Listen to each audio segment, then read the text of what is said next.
merci d'être ici, parce que je sais que les samedis sont souvent très achalandés et tout le monde est un peu à la course. Alors, merci d'avoir pris le temps de venir échanger, dans le fond, sur le sujet des adolescents en contexte d'adoption. En fait, Maryse m'a contactée. Bien, peut-être avant que je commence, je me présenterai. Vous auriez besoin de savoir qui je suis. Moi, je prends pour acquis que... je suis Sylvie Sanson, je suis travailleuse sociale. Je suis travailleuse sociale depuis 24 ans maintenant. J'ai toujours travaillé auprès des familles et depuis à peu près une quinzaine d'années, je me suis vraiment spécialisée en adoption internationale. Alors, certains d'entre vous, j'ai connu à travers le CIUS de l'Ouest de l'île. Donc, je travaille au CLSC Lac-Saint-Louis à Pointe-Claire. Je travaille à temps partiel et j'ai aussi une pratique privée à Cartierville, donc pas très loin d'ici, où j'offre maintenant mes services en privé aussi. Alors, je porte en ce moment 2 chapeaux c'est ça. Ce qui m'amène ici, dans le fond, c'est que Maryse m'a contactée pour savoir si je pouvais faire une présentation pour des parents d'adolescents, plus sur le profil émotif. Qu'est-ce qui se passe au niveau de l'émotivité, au niveau parfois des comportements plus explosifs qu'on peut voir à l'adolescence. Alors, si je pouvais adresser ça avec vous. Alors, j'ai dit... En fait, ça ne m'a pas pris beaucoup de temps pour dire oui à l'invitation parce que je trouvais que c'était un sujet fort intéressant et c'est un sujet qu'on n'a pas souvent la chance d'entendre parler. En fait, il n'y a pas beaucoup de présentations qui se donnent sur les adolescents, alors j'avais le goût de me lancer avec vous pour vivre ça, mais qui dit il n'y a pas beaucoup de présentations, dit aussi que je me lance un peu à l'eau avec vous à essayer, donc... c'est la première fois, c'est une présentation en fait que j'ai bâtie pour vous. Je me lance à l'eau avec vous. On va voir comment ça va. Moi, habituellement, la façon que je fais les présentations, c'est très interactif dans le sens où on prend des pauses, vous me posez des questions. La modalité qu'on va prendre aujourd'hui, c'est plus que j'intervienne, que je fasse la présentation puis qu'on fasse les questions après. Ce qui me convient aussi. Par contre, si jamais il y a quelque chose qui est très pointu ou que vous ne comprenez pas en termes de ce que je suis en train d'expliquer, je préfère que vous m'arrêtiez maintenant si c'est quelque chose de spécifique là, au contenu là sur l'explication. Parce que si vous me demandez de revenir dans 45 minutes sur quelque chose que j'ai dit, ça ne sera peut-être plus aussi précis pour moi, là, la question que vous me posez. Alors, voilà, je me lance. Alors, vous allez voir que ça va peut-être me prendre 5-10 minutes de me réchauffer. Alors, je suis habituée de faire des présentations de groupe. Au CLSC, ça fait partie là, de mon travail. Par contre, la caméra, c'est pas quelque chose avec lequel je suis aussi familière et aussi à l'aise. Mais quand Maryse m'en a parlé, j'ai dit oui, parce que j'ai dit, quand j'ai des familles qui viennent à mon bureau, je leur demande souvent de sortir de leur zone de confort. Je leur demande souvent de faire des choses avec lesquelles ils sont pas nécessairement très à l'aise. Puis je leur demande de me faire confiance puis de se lancer. Fait que je me suis dit... il faut bien que je le fasse une fois de temps en temps, moi aussi. Alors, voilà un essai pour moi de me lancer dans de l'inconfort et dans de l'inconnu. Surtout que je ne sais pas, en fait, trop qu'est-ce qui va se passer avec ce film-là après, avec ce petit vidéo-là. Alors, c'est ce que vous avez vu en termes de... Oups, j'ai pas pris le bon. Alors, c'est ce que vous avez vu en termes de présentation. Quand j'ai soumis un peu là, l'idée de qu'est-ce que je voulais qu'on aborde, ça me semblait, OK, ça va être facile, on part avec ça. Puis une fois que je me suis mis vraiment à travailler le contenu, ce que je me suis réalisé, c'est que, 1h30, c'est impossible qu'on travaille ça. Dans le fond, on a 45 heures de cours là-dedans. Là. Il y a tellement de choses qu'on pourrait dire et qu'on pourrait décortiquer. Alors moi, j'ai décidé de prendre un angle plus particulier qui va être l'angle de la biologie et du développement de la psychologie, de mettre ça ensemble pour comprendre qu'est-ce qui se passe finalement dans le corps de nos enfants, dans le cerveau de nos enfants, qui explique finalement leur profil émotif et ce qui se passe au niveau psychologique chez les enfants. Fait que c'est un peu sous cet angle-là que... Mais il y a plein d'autres angles, il y a plein d'autres choses qu'on pourrait parler, puis on verra pendant la discussion si on a le temps d'échanger sur ça aussi. Alors, la première chose que je trouvais important, c'est qu'on comprenne c'est quoi un adolescent. Donc, Wikipédia, ce qu'il nous dit, c'est que l'adolescence, c'est une phase du développement humain, physique et mental, qui se produit pendant la période de la vie humaine, s'étendant de la puberté jusqu'à l'âge adulte. L'âge adulte pouvant être très variable d'une personne à l'autre. Alors, les critères de définition de l'adolescence ont varié au fil de l'histoire. L'entrée dans l'adolescence est généralement marquée par le changement biologique déclenché par des changements hormonaux, Donc, c'est à partir, habituellement, des changements hormonaux qu'on va commencer à parler de puberté. Et sa durée, au plan social, va aller jusqu'à la dépendance financière envers les parents. Donc, à partir du moment où l'enfant va être capable d'assumer une vie indépendante à l'extérieur du vécu avec ses parents, on va considérer qu'il est maintenant rendu un adulte. Alors, et ce qui est intéressant, c'est que l'Organisation mondiale de la santé définit l'adolescence comme étant environ entre 10 et 19 ans. Mais les professionnels, nous, ce qu'on dit, c'est que ça va plutôt jusqu'à l'âge de 25 ans. Alors, moi, je vais vous dire, ça fait un bout que je suis travailleuse sociale. Et quand j'ai commencé à travailler, effectivement, nos services en adolescence, là, dans le réseau de la santé, c'était souvent des services 0-5 ans, 6-12 et 12-18. Et après 18 ans, on les envoyait au service aux adultes. Maintenant, on voit, dans le fond, que nos jeunes de 18 ans n'ont pas la structure, n'ont pas la préparation, n'ont pas la maturité pour être capables d'assumer ou d'assimiler tous les services dans le monde adulte. Alors, on est vraiment en train de modifier nos programmes et nos programmes adolescents vont maintenant 12-24 ans. Alors, nous, on est vraiment en train de faire un shift, de faire un mouvement pour aller rejoindre là, nos adolescents parce qu'on voit vraiment un décalage dans la maturité et une période d'adolescence qui est de plus en plus large. Donc, qui commence plus tôt puis qui finit plus tard. Donc, vous n'avez juste plus longtemps de plaisir.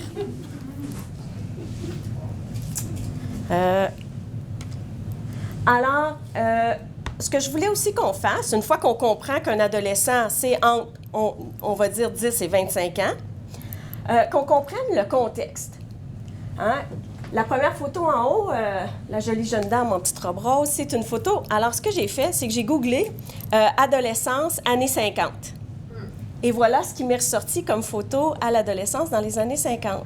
Alors, on voit déjà une jeune fille, une jeune femme très fière qui porte. Et il me semble qu'on sent et qu'elle dégage une certaine maturité, une certaine assurance, un pas vers le monde adulte et vers le devenir femme et le devenir indépendant.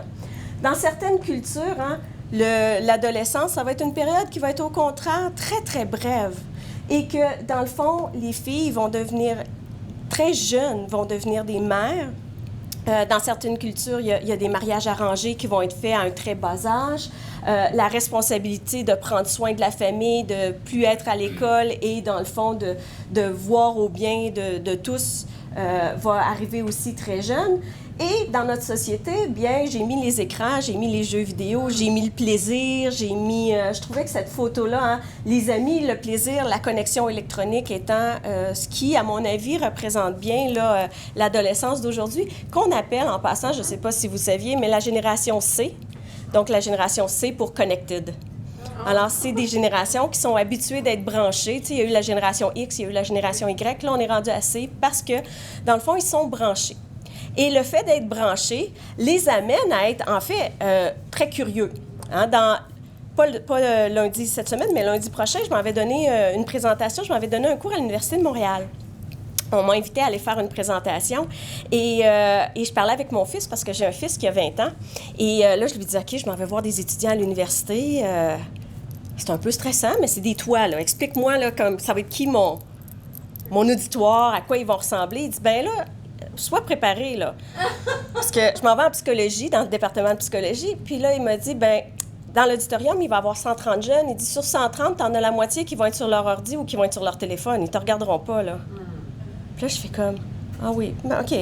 Puis qu'est-ce qu'ils vont faire sur leur ordi? Bien, il dit, là, il y en a qui vont être sur Instagram, Snapchat, Facebook, qui vont faire plein d'autres choses, qui vont écouter, mais qui vont faire autre chose. Il y en a qui vont aller vérifier l'information que tu dis, si tu donnes des références, si tu donnes des trucs, qui vont aller valider ton information pour aller valider ta crédibilité. Il y en a qui vont... Alors, il va y avoir toutes sortes de profils dans cette salle-là. Et là, je me disais, aïe, aïe, quand moi, j'étais à l'université, c'était tellement pas ça qui était... En fait, on n'avait même pas d'ordinateur dans les salles dans les salles de cours. Alors vraiment, la réalité de nos adolescents change. La technologie, on ne peut pas en faire fi. Ça fait partie de leur monde, ça fait partie de leur réalité, ça fait partie aussi de ce qui est en train d'amener des changements dans leur structure cérébrale. Hein? Si vous regardez un jeune aujourd'hui, en même temps qu'il peut tout faire, en même temps qu'il peut rien faire. Hein? Il va être capable d'être sur faire ses devoirs, être en ligne pour faire son devoir, recevoir des textos, recevoir des messages Facebook, aller répondre à ces bips d'Instagram qui arrivent et tout ça avec une musique de fond qui est en train de jouer. Donc, le cerveau est continuellement stimulé, sollicité de tous les côtés, mais en même temps, des fois, ils oublient, ils se perdent, ils partent plus longtemps par là, plus longtemps par là. Alors, en même temps qu'ils sont capables de, excusez l'anglicisme, de multitasker, de faire de multiples tâches, en même temps que pour eux, et là, ça me fait penser à ce que mon fils m'avait dit sur le fait que les étudiants en classe ne seraient pas nécessairement très disponibles ou à l'écoute et très attentifs à ce que j'ai à dire. Pourquoi? Parce que ça devient plate pour le cerveau d'avoir juste un input qui arrive. Une personne qui parle en avant, il faut qu'elle soit méchamment animée et dynamique pour vous garder allumé. Quand vous êtes habitué de recevoir à gauche, à droite et d'être sollicité finalement de tous les côtés, la personne qui parle en avant, elle challenge avec vraiment des gros défis au niveau de la stimulation du cerveau. Alors, ces jeunes-là qui sont en classe vont trouver ça plate, vont facilement perdre attention parce que c'est pas aussi stimulant au niveau du cerveau que ce qu'on peut avoir quand on est dans sa bulle. Alors, vous me suivez jusqu'à date? Oui. Ça va bien? Oui.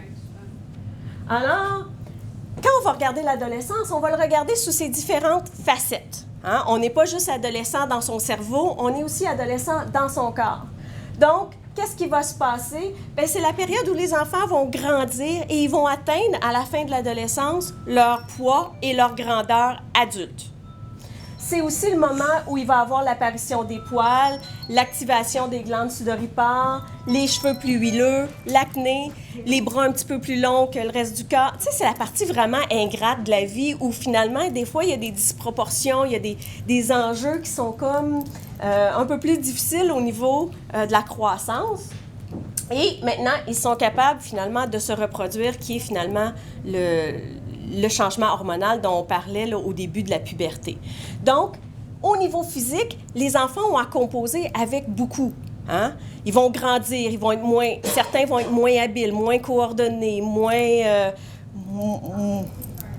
coordonnés. Hein? On va arrêter à ça. Moins tout.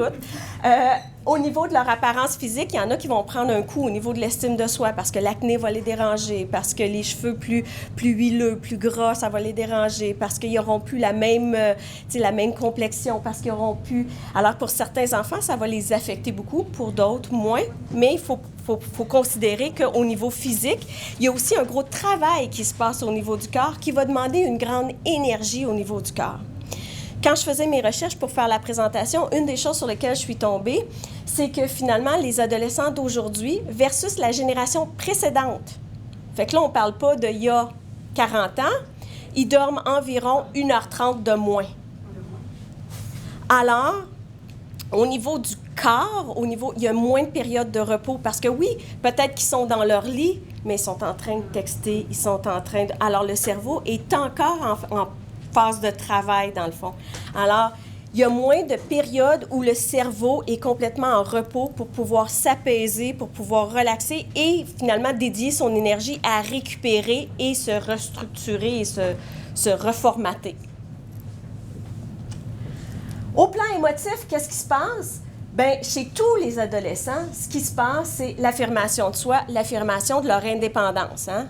Je suis capable, j'ai plus besoin de vous, je suis autonome. Mais en même temps, une dualité assez importante. Dans les faits, c'est ce que je vous dis, ou en fait, dans les mots, c'est ce que je vous dis, mais en dedans, je suis encore extrêmement insécure, extrêmement enfant, et j'ai encore besoin de votre accompagnement, et j'ai encore besoin que vous soyez présent, mais sans vous le démontrer nécessairement d'une façon très ouverte et très présente.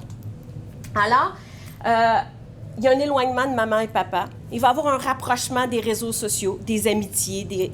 Et ce qu'on voit, en fait, c'est que le rapprochement au niveau des amis se fait aussi virtuellement. Hein? Je m'en vais jouer à tel jeu vidéo avec mes amis.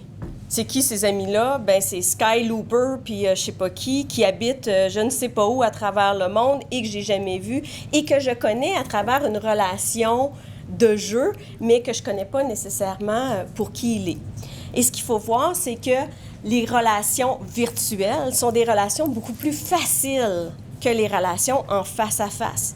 Beaucoup plus facile d'insulter quelqu'un virtuellement que de le faire en face à face. Beaucoup plus facile, j'aime pas ce que tu me dis, de mettre fin à ce groupe-là et de m'en aller vers un autre groupe. Alors, les enfants sont de moins en moins habiles dans leurs habiletés sociales dans le vrai monde, en face à face. Et eux, ils ont l'impression d'avoir effectivement beaucoup d'exposition à la socialisation à travers leur monde virtuel. C'est juste un monde qui est en transformation et qui n'est pas du tout le même monde que celui dans lequel probablement la majorité d'entre nous a vraiment grandi. Moins d'affection manifeste, plus de temps avec les amis, hein? Les câlins, les bisous, ça s'en vient moins, puis surtout pas trop en public devant les amis, là. Si vous voulez vous faire rejeter et repousser assez rapidement, ça, c'est un faux pas à ne pas faire. Dépassement des limites, ça, on va en parler un petit peu plus tard pour comprendre pourquoi est-ce qu'ils dépassent les limites, pourquoi est-ce qu'ils challengent l'autorité autant. Et en passant, je dois m'excuser tout de suite vous allez voir, j'utilise beaucoup d'anglicisme. Je travaille dans l'ouest de l'île, je travaille beaucoup en anglais et des fois, mon cerveau a de la misère alors, challenge, il y a des défis. Puis des fois, les mots anglophones viennent plus vite que les francophones. Des fois, je rêve même en anglais. Ça commence à être un peu mélangeant. Alors, je suis désolée par ces anglicismes-là. Je vais essayer de porter attention. Alors, les adolescents se sentent souvent opposés à l'idée de quitter la sécurité de leur domicile. Puis, ils font un va-et-vient entre « je veux » mais j'ai très peur. Ce que je vous ai pas dit aussi, ça fait aussi partie de mes animations de groupe, c'est que je fais souvent des parenthèses comme ça, je reviens. Alors, c'est pour garder votre attention. Tu sais, c'est une façon différente de vous garder concentré. Alors, ce que je vous ai pas dit, c'est qu'effectivement, je n'ai pas adopté. Alors, pour ceux qui pourraient se le demander, je n'ai pas vécu d'expérience d'adoption. Par contre, j'ai 2 enfants. Joanne Lemieux nous dirait que j'ai 2 enfants faits maison à la maison. Et que, dans le fond, j'essaie juste de voir ce que j'allais vous dire. Je viens de perdre mon idée. Pas d'enfants adoptés, 2 enfants biologiques. Je travaille avec des monde qui ont des enfants adoptés. Oui, depuis 15 ans. J'allais vous faire une plus belle parenthèse que ça, par exemple. C'était vraiment mieux que ça, l'idée que ça en venait. Ouais, ça va revenir. Faut pas s'inquiéter, ça revient. Il y a des bulles comme ça qui partent, qui reviennent. Fait que des fois, il faut juste les laisser aller pour qu'ils reviennent plus... Donc, en fait, voilà, elle vient de revenir. Donc, mon fils s'en va en stage. Donc, au mois de janvier, il s'en va en stage. Il est en 2e année d'université. Il s'en va en stage. Et il a fait ses entrevues pour ses stages. Et là, il y a en fait 4 compagnies qui l'acceptent pour venir en stage et il doit faire son choix. Donc, il doit faire le choix entre est-ce que je m'en vais en Californie? Est-ce que je m'en vais à Québec? Est-ce que je m'en vais à Dorval? On habite à Dorval. Ou est-ce que je m'en vais à Pointe-Claire? Donc, on a 2 options où on reste à la maison. On a une option où ce qu'on part, mais qu'on a quand même assez facilement accès aux parents. Puis on a un complètement à l'étranger, dans une autre sphère, un autre monde et quelque chose de très différent. Mon fils a toujours voulu aller en Californie. Il étudie en informatique et la Californie étant le monde de l'informatique. Alors, j'étais certaine que mon fils partait pour un stage de 8 mois en Californie. Il a pris Québec. Il a pris Québec. À notre grande surprise, alors on était sûr qu'il partirait pour la Californie. Et au moment où est venu le temps de prendre sa décision, en fait, c'était comme... Et là, il nous a rationalisé ça d'une façon sublime, sur les dépenses, sur toute l'idée des visas et tout qui était compliqué. Et que finalement, Québec, c'était une belle expérience de stage. Et il nous a vendu Québec. En fait, je crois qu'il se le vendait à lui-même.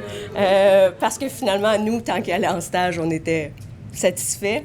Mais juste pour vous dire qu'en même temps, c'est que je veux, c'est son rêve, mais il se dit, je pense que ça va être mieux quand je vais y aller avec, tu sais, un 5-10 ans d'expérience, puis que là, je vais aller là-bas, je vais être plus solide, ça va être meilleur. Alors, oui, tu as bien raison, Pierre-Olivier, ça va être magnifique. Mais tout ceci pour vous parler de l'ambivalence. Hein? Je veux, mais en même temps, oh mon Dieu, toute seule, faire mes repas, faire mon lavage, ramasser. Alors, toute une expérience. Et là, finalement, juste pour conclure ma petite histoire personnelle, finalement, je pense qu'il va partir même en chambre. Alors, il va limiter son espace à avoir à s'occuper. Juste l'idée d'avoir un 1,5 ou un 3,5, c'est comme, pourquoi une chambre? Et encore une fois, il va nous le rationaliser en disant, mais ça va être moins cher, je vais avoir... Alors, c'est vraiment magnifique de voir tout le processus qui se passe derrière ces charmants adolescents. Alors, qu'est-ce qui se passe au niveau social? Bien, effectivement, hein, avant, la vie était principalement axée autour de la famille. Puis maintenant, bien, c'est normal que je prends un pas de distance, que je dois m'éloigner par rapport à la famille pour maintenant prendre mon envol et affirmer qui je suis. Et pour pouvoir faire ça, il faut que je me distance. Pour certains enfants, pour réussir à se distancier, ils vont devoir le faire avec une certaine... je vais dire colère ou un repoussement ou un certain... pour être capable de prendre leur envol, et certains autres vont être capables de prendre leur envol très facilement. Et pour d'autres, l'envol va être extrêmement difficile. Je vais tellement avoir peur que, dans le fond, je vais être en fusion quasi avec mes parents. Je vais avoir de la difficulté à me séparer pour pouvoir prendre cet envol-là parce que l'idée de devenir un adulte va m'effrayer. Et on va voir pourquoi. En fait, là, je vous parle de l'adolescence en contexte général, mais c'est sûr que dans quelques acétates, ce qu'on va voir, puis là, acétate, vous venez de voir mon âge, hein, dans quelques diapositives. C'était pas bon, ça, hein? Comme quand je dis des disquettes, là, il y a plein de mots qu'il faut que je... Alors, dans les prochaines diapositives, on va mettre le contexte de l'adoption sur l'adolescence. Donc, finalement, c'est l'âge aussi où les adolescents vont habituellement commencer à vivre leur première relation amoureuse. Donc, être capable de mais de sortir du nid familial pour maintenant, eux, aller assumer le rôle d'adulte, le rôle amoureux dans une autre relation. C'est blanc ou c'est noir. Ils sont très peu nuancés. Ils sont très peu dans le gris. Ils sont très... Ça, c'est mon opinion. Ça, c'est le tien. Ça, c'est... Et ils ont de la misère à avoir une fluidité puis d'avoir un entre-deux. C'est parce que le cerveau n'est pas encore très bien développé puis il n'est pas encore arrivé à maturité pour ramener ce câblage-là n'est pas encore finalisé. Alors, c'est difficile. Alors, ils ne font pas ça pour vous provoquer. Ils ne font pas ça parce que... Alors, tu sais... Nous, on l'appelle Joe connaît tout, là. Joe connaît tout, bien, c'est aussi parce que son cerveau n'est pas capable d'amener ces nuances-là. Et il faut l'accepter que ça fait partie du développement, qu'il faut qu'il passe par là. Puis que dans le fond, le câblage, il faut travailler sur comment on va faire pour l'amener, le câblage. Plutôt que d'intervenir sur le comportement, c'est d'intervenir sur comment est-ce qu'on peut faciliter le développement de ce câblage neuronal-là pour faciliter, dans le fond, la fluidité. Ce qu'on va voir dans quelques diapositives. Oui, diapositive ne me vient pas, hein? Donc, c'est des enfants qui vont avoir beaucoup de misère à anticiper, à être dans le futur. Ils sont dans le moment présent. Donc, des fois, ils vont agir, puis après ça, ils vont se dire « Ouais, c'est ordinaire. » Bien, pourquoi? Est-ce qu'ils font ça nécessairement? Et là, je vais dire nécessairement pour vous provoquer? Non. Des fois, oui. Mais des fois, non. C'est parce que leur lobe frontal n'est pas encore pleinement développé et le lobe frontal, c'est celui qui va aider à gérer et à d'être le commandant de bord par rapport à la gestion des émotions. On va y aller vraiment plus en détail encore une fois. Donc, on arrive maintenant à comprendre que le cerveau des adolescents, c'est vraiment un chantier de construction. Il y a une énorme période au niveau du développement, qui va se passer dans le 0-2 ans. Dans le 0-2 ans, il y a vraiment une effervescence qui se passe au niveau du développement neuronal, au niveau des connexions, au niveau de toute l'électricité qui se passe au niveau du cerveau.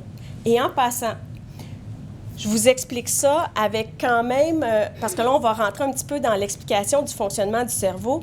Je veux vous expliquer ça avec beaucoup d'humilité, parce que je suis travailleuse sociale, je ne suis pas neurologue, je ne suis pas neuropsychologue. Alors, je vais vous l'expliquer avec simplicité, mais soyez doux avec moi dans le sens que je peux pas, on ne va pas tomber là, dans tout là, le fonctionnement du cerveau. On y va dans les grandes lignes pour comprendre l'aspect développemental du cerveau. Donc, c'est vraiment 0-2, toute l'effervescence. On le maintient, on le travaille, on développe, on peaufine les connexions pendant la petite enfance, pendant l'enfance. Et après ça, à l'adolescence, ça va être tout ce qui est comme le peaufinement de ces neurones-là pour finalement préciser leur travail et augmenter leur rapidité d'exécution. Fait que vous voyez que c'est important ce qui se passe à l'adolescence, c'est que là, maintenant que les connexions, on va s'assurer qu'ils se connectent comme il faut, qu'ils se connectent bien, puis qu'ils se connectent rapidement. Fait que si au début, je ne suis pas bien connectée, bien, c'est difficile pour moi de toujours anticiper, de toujours prévoir, de vivre, d'être capable de voir le gris quand finalement, moi, c'est noir ou c'est blanc, mais il n'y a pas beaucoup d'entre-deux. Alors, avec l'adolescence, on va avoir tout ce perfectionnement-là qui va se faire. Et l'adolescence, n'oubliez jamais que ça va jusqu'à 25 ans. Donc, notre adolescent de 16 ans, il est en train, et certains vont être plus précoces et plus matures, puis on va voir pourquoi en fonction des stresseurs, en fonction de la qualité de leur matière de base. Plus la matière de base est bonne, plus ça va être facile de connecter, mais plus il y a eu des traumas, plus il y a eu des stresseurs, plus il y a eu des empreintes au niveau du cerveau, bien, plus la matière de base, il y a comme de la poussière ou il y a comme des éléments qui viennent interférer et qui font que le peaufinement de ces connexions-là se fait de plus en plus difficilement parce qu'il y a des petites barrières qui viennent se mettre dans les connexions puis qui empêchent que ça rentre vraiment un dans l'autre facilement et avec aisance. Vous me suivez? Fait que dans le fond, l'adolescence, c'est quoi? C'est qu'on construit des autoroutes. Hein? On construit, là, on arrête de passer par les routes alternatives pour transmettre l'information. Puis là, c'est des autoroutes qui se construisent. Les neurones vont devenir plus focalisés, plus rapides. C'est en fait la période où le processeur est le plus performant. C'est là où le cerveau est aussi le plus vulnérable. Pourquoi? Parce que je suis en train de tout faire le fine-tuning. C'est toute la finition de ce cerveau-là. Et là, finalement, si j'en prends pas bien soin, bien, c'est là que, finalement, il y a peut-être des choses qui réussiront pas à bien se peaufiner et bien s'arrimer pour finaliser la construction de ce cerveau-là. Et on sait qu'à l'adolescence, il y a des facteurs de risque. C'est quoi les facteurs de risque? Les stress, l'alcool, la drogue. Ce sont des énormes facteurs de risque pour le développement d'un cerveau. Donc, encore une fois, on revient sur le travail énorme qui va être à faire entre 15 et 25 ans. Qui dit construction, il y avait des routes de campagne avant, bien, il va falloir faire un petit peu de destruction au niveau des routes de campagne. Donc, on va passer par l'autoroute et les routes alternatives qu'on pouvait utiliser avant, qui devraient être de moins en moins sollicitées. Ce qu'on sait, c'est qu'au niveau de la plasticité du cerveau, les routes qui ne sont pas utilisées vont être des routes qui vont finalement mourir parce qu'ils ne sont plus stimulés, ils ne sont plus sollicités. Alors, notre cerveau, on ne s'en sert pas à 100%. Il y a plusieurs parties du cerveau, dans le fond, qui sont inutilisées. Et ce qu'on veut, c'est en utiliser le plus possible. On veut qu'il y ait le moins d'élagage possible au niveau des routes de campagne qu'on utilise et qu'on ait plusieurs voies d'accès pour aller chercher de l'information. Mais il va en avoir. Par contre, il faut faire attention de ne pas volontairement aller détruire ce qui n'avait pas besoin d'être détruit, là. Parce que si on fait ça, là, on ne favorise pas, dans le fond, Et en passant, l'abus et la maltraitance rentrent pour moi aussi dans ce qui sont les facteurs de stress. Nos adolescents, on sait des fois qu'ils vont faire des affaires un peu bobêtes, qui vont des fois se mettre à risque. Puis des fois, ils vont faire des choses qui ne sont pas nécessairement les plus, on va dire, en tant qu'avec notre regard d'adulte, qui ne sont pas nécessairement les plus intelligentes à faire. Pourquoi? Bien, en fait, ça peut être expliqué par la neurologie immature du cerveau. Ils ne sont pas capables d'évaluer les risques et les dangers de façon adéquate. Fait qu'eux autres, ça a l'air cool. Et là, dans le fond, ce qu'il faut voir, c'est comme si, dans le fond, ils avaient... Et là, je connais rien aux voitures, j'aurais dû me préparer à ça avant. Ils conduisent, puis là, je ne veux pas insulter personne, s'il vous plaît, j'y vais. C'est comme construire une... C'est comme si ma construction, c'était une Lada, mais que j'avais un moteur de Ferrari à l'intérieur. C'est pas pire, ça? C'est très bon. Alors, ma structure me permet pas de suivre la vitesse où le moteur est beaucoup trop puissant pour la structure que j'ai. Puis là, un n'est pas capable de contenir l'autre. Alors, comme il n'y a pas assez de contenant, bien, il y a comme explosion. Et c'est pour ça que vous avez, en tant que parent, autant que possible, encore un rôle de contenant assumé auprès des enfants. Et, dans le fond, il y a plusieurs choses plusieurs défis de l'adolescence qu'il ne faut pas commencer à adresser à l'âge adolescent. Pourquoi?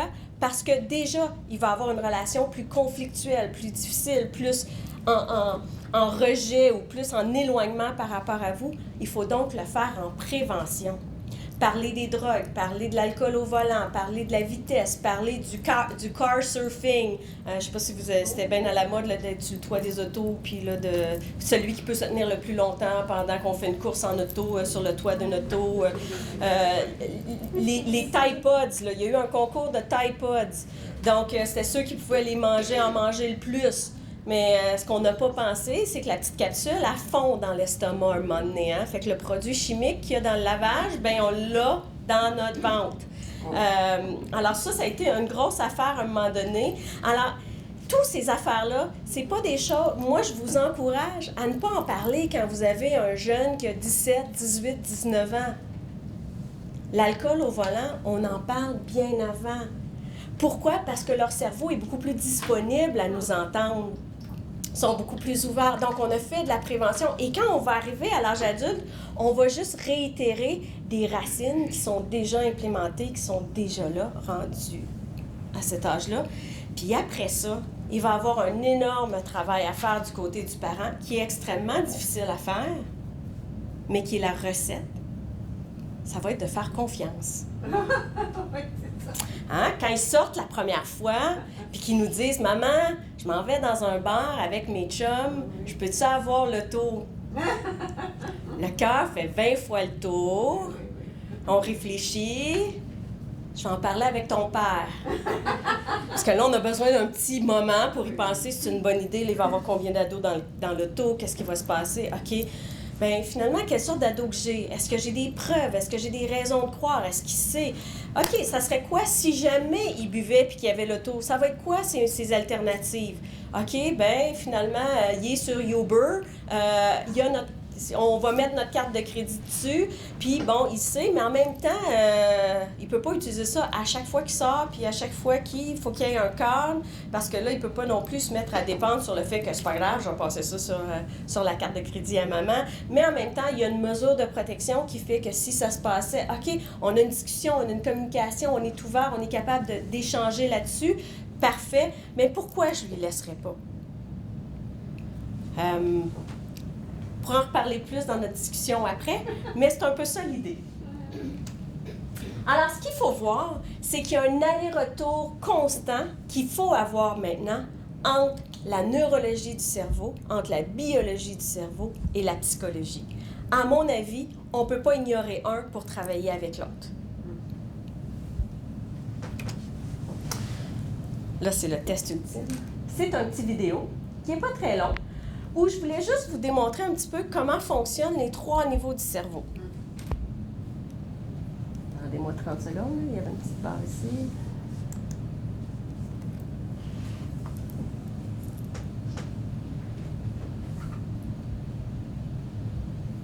Voici un cerveau. Il y a 3 parties. En blanc, le néocortex. En vert, le limbique. Et en noir, le reptilien. Le néocortex est la partie du cerveau qui réfléchit.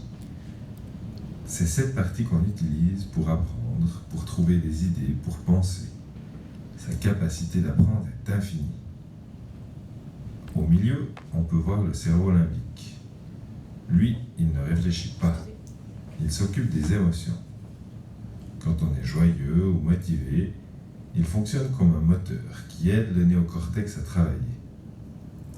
Mais quand on a peur, qu'on est stressé ou triste par exemple, il enclenche une sorte d'alarme. Cette alarme est automatiquement repérée par le cerveau reptilien. Lui, il ne réfléchit pas non plus. Il doit nous maintenir en vie. Alors quand il entend une alarme, il se met en mode survie. Pour nous protéger, il a 3 solutions. La première, c'est d'attaquer. Mais à l'école, ce n'est pas toujours bien vu. Alors il utilise parfois la deuxième solution, qui est de partir le plus vite possible, la fuite. Quand on ne peut pas partir en vrai, on part parfois dans notre imagination. Et la troisième méthode pour nous protéger, c'est de tout bloquer. C'est pour ça que de temps en temps, quand on est stressé, on n'arrive plus à réfléchir, même si on avait bien appris. La seule solution pour nous libérer, c'est d'éteindre l'alarme. Quand l'émotion de peur ou de stress diminue, l'alarme s'affaiblit et le néocortex peut à nouveau fonctionner.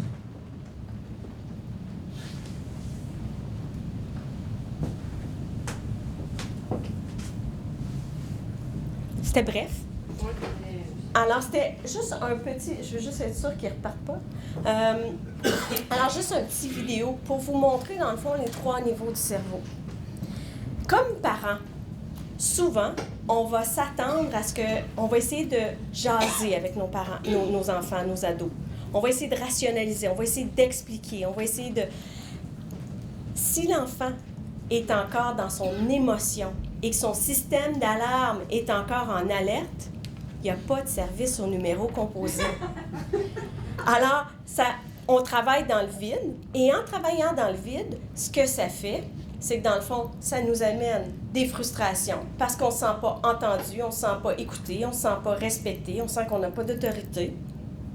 Et l'enfant, lui, il ne se sent pas écouté, il ne se sent pas entendu, il ne se sent pas respecté parce qu'effectivement, on va à un endroit où il n'est pas disponible. Alors, on continue. J'essaie... Oups. Oui. Alors, j'essaie de vous expliquer. Ça ici, c'est Dan Siegel qui nous explique le cerveau, enfin, en utilisant une main. C'est fort intéressant parce que je trouve que c'est très visuel. Moi, je suis quelqu'un qui est très visuel, qui n'est pas très théorique et qui a besoin d'avoir des images puis qui a besoin d'avoir des mots simples pour comprendre les concepts. Fait que ce qu'il faut voir, c'est qu'ici, le talon de la main et ici le poignet, c'est comme si c'était le tronc cérébral, notre cerveau reptilien. Celui qui était en alarme, puis celui qui réagissait, là. Fight, flight or freeze, c'est cette partie-là. Ici, mon pouce, c'est comme si c'était, dans le fond, le cerveau limbique, celui des émotions. Alors, toutes les émotions se passent dans le cerveau limbique. Le néocortex, c'est celui qui vient envelopper mon cerveau limbique et qui vient l'aider à gérer les émotions. Donc, théoriquement, ce qu'on veut, c'est que quand lui, ici, il vit une émotion, lui, par-dessus, l'aide à rationaliser, à raisonner, à processer l'émotion pour qu'elle soit bien vécue et que lui, ici, il n'ait pas à s'enclencher.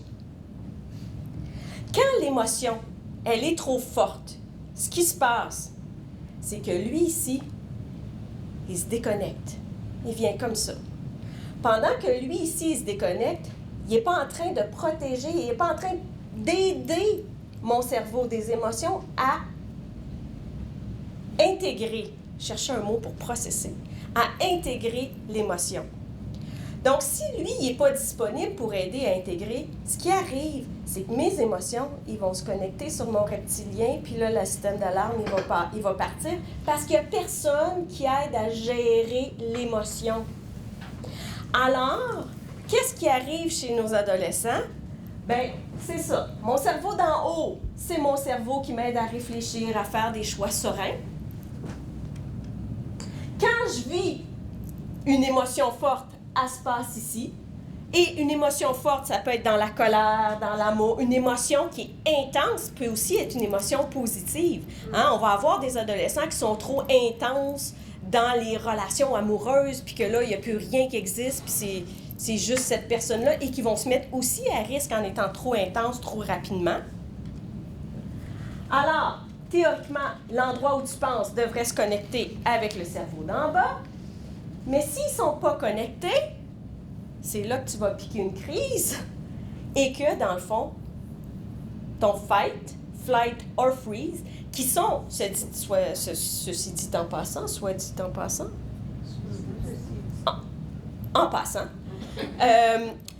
c'est pas une réaction, le fight, flight or freeze ne sont pas des réactions réfléchies. Ce sont des réactions instinctives qu'on va avoir devant une situation de stress. J'ai pas pensé que, aujourd'hui, en vivant du stress, je vais m'opposer drastiquement à mon parent et je vais le faire suer royalement aujourd'hui. Il va en manger toute une. Il n'y a pas d'adolescents qui pensent comme ça. Ils réagissent parce que leur cerveau cognitif n'est pas disponible. Alors, ils ne sont plus en réflexion, ils sont en réaction à l'émotion qui se passe dans leur corps. Et dans le fond, on va avoir, et généralement, face à la peur, ça va être pas mal le même réflexe qu'on va avoir tout le temps. Donc, on va avoir des fights qui sont très fight et qui vont combattre et qui vont réagir vivement. On va avoir nos freeze qui vont être figés et qui vont être sans moyens. Et on va avoir nos flight qui, eux, vont ignorer, qui vont sauver, qui vont sortir de là, qui vont fonctionner en parallèle, puis que finalement, ils vont avoir de l'air au-dessus de leurs affaires, mais ça va tout se passer, dans le fond, intérieurement. Habituellement, les enfants vont avoir un profil. Ils ne passeront pas d'un à l'autre en vaguant. Ils ont un réflexe qui est plus facilement activé. Fait que ce qu'il faut comprendre, puis pourquoi je voulais vous expliquer ça, c'est que quand on est dans une situation de stress et que l'enfant réagit au stress, il ne le fait pas volontairement contre vous. Il le fait parce que son cerveau est immature et son cerveau n'est pas capable de composer avec l'émotion qu'il est en train de vivre. Donc, autant il peut vous fighter, autant il a besoin de votre accompagnement. Il n'y en a pas de néocortex pour l'aider à gérer son émotion. Il a d'autant plus besoin de vous pour être son néocortex. Vous devez être son néocortex externe. Vous devez donc être celui qui va l'aider à gérer l'émotion. Mais comment est-ce que je peux gérer l'émotion comme parent si j'interviens sur le comportement et que là, j'y tombe sa tomate? Ben là, tu sais que ça n'avait pas d'allure, puis t'as fait ci, puis t'as fait ça. Puis si t'arrêtais de faire ça aussi, je serais bien moins maudit souvent contre toi. Alors là, je suis en train de réactiver son émotion. Je le mets en maudit, je le confronte à quelque chose qu'il n'est pas capable de faire. Alors, on va voir un petit peu plus tard aussi, mais que dans le fond, l'approche bienveillante, l'approche accueillante, l'approche avec empathie, qui est très facile pour moi de vous dire ici, aujourd'hui, à l'extérieur de l'émotion. Et n'oubliez pas, je suis maman de 2 adolescents, 17 et 20 ans. Alors, je sais que des fois, ils ont tout à fait une merveilleuse façon de venir toucher le plus beau bouton rouge qu'il y a à l'intérieur de nous pour déclencher une réaction. Par contre, entre vous et votre adolescent, c'est qui a le cerveau mature? Je vous laisse là-dessus. Alors, on y va. Le cerveau des enfants, des adolescents, mais adoptés cette fois-ci. Donc, il se passe quoi avec leur cerveau à eux? Bien, ce qu'on sait, c'est qu'ils ont été exposés, pour la plupart d'entre eux, peut-être pas tous, mais en tout cas, ils ont au moins vécu un stress qu'un enfant qui est né dans sa famille biologique bienveillante, adéquate et aimante, et qui est toujours resté dans ce milieu-là, bien, vos enfants par adoption, qui sont arrivés par adoption, ont vécu plus de stress que ces enfants-là, si ce n'est que de perdre son parent biologique, de vivre le déracinement de leur pays d'accueil, de vivre sensoriellement tout ce qu'ils ont eu à vivre, de peut-être vivre dans un milieu où il y avait un manque au niveau des besoins de base, où est-ce que sensoriellement, ils n'ont pas été apaisés, ils n'ont pas été cajolés, où est-ce que leur cycle de la confiance n'a pas pu être établi avec confiance envers l'adulte et qu'ils ont développé une méfiance par rapport aux adultes qui n'étaient pas toujours rapides, chaleureux, prévisibles, adéquats et cohérents dans la réponse à leurs besoins, bien, ça l'a amené du stress. Et ce qu'on sait, c'est qu'un stress en plus grande quantité, parce qu'un minimum de stress, on en a besoin. C'est ce qui garde notre état d'éveil, c'est ce qui nous garde stimulés. Moi, je vais vous dire, aujourd'hui, hier, j'ai pas eu la très brillante idée, on s'est couché très tard. Alors, aujourd'hui, j'étais un peu fatiguée quand je me suis réveillée. Qu'est-ce qui fait que je suis capable d'être ici, puis d'animer, puis de bouger, puis d'essayer de vous rendre ça un peu interactif et intéressant? Bien, c'est ce niveau de stress-là. C'est le niveau de stress qui fait que, là, OK, il y a des gens, ils me regardent, il y a une caméra, ça va être... il y a des preuves, il faut que je... Alors, ça me garde en état d'éveil. Donc, le stress est quand même une émotion positive. Mais le stress en trop grande quantité, il vient empiéter sur le développement du cerveau. Il vient nuire, finalement. Lui, il est trop important, puis là, il devient toxique. Et il devient toxique quand il est exposé à trop long terme. Donc, il faut minimiser le niveau de stress. Vos enfants, vous avez chacun une histoire différente. Combien de temps ils ont été laissés? Et on sait qu'une famille, c'est un facteur de protection contre le stress, parce qu'on a beaucoup plus de chances d'avoir la rapidité aux réponses par l'adulte. Donc, combien de temps est-ce qu'ils ont été exposés à ce stresseur-là? Ça a été quoi la qualité des soins reçus? C'est venu modifier, dans le fond, la structure de leur cerveau. Pourquoi?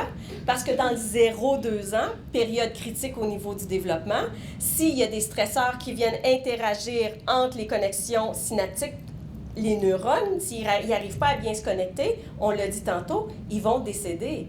Donc, il y a des zones du cerveau qui vont devenir moins efficaces. On a la plasticité du cerveau, on le connaît maintenant. On sait que quand il y a une route qui est bloquée, on va développer des routes alternatives. Donc, ça ne veut pas dire que ces enfants-là n'auront plus de capacité d'apprendre, de développer leur capacité cognitive, mais ça va être plus difficile pour eux. Il va falloir qu'ils prennent des plus grandes routes. Dans les premières années de vie, lorsque le cerveau se développe rapidement, il est particulièrement sensible aux influences de l'environnement, à la façon dont les adultes vont répondre à ses besoins de base.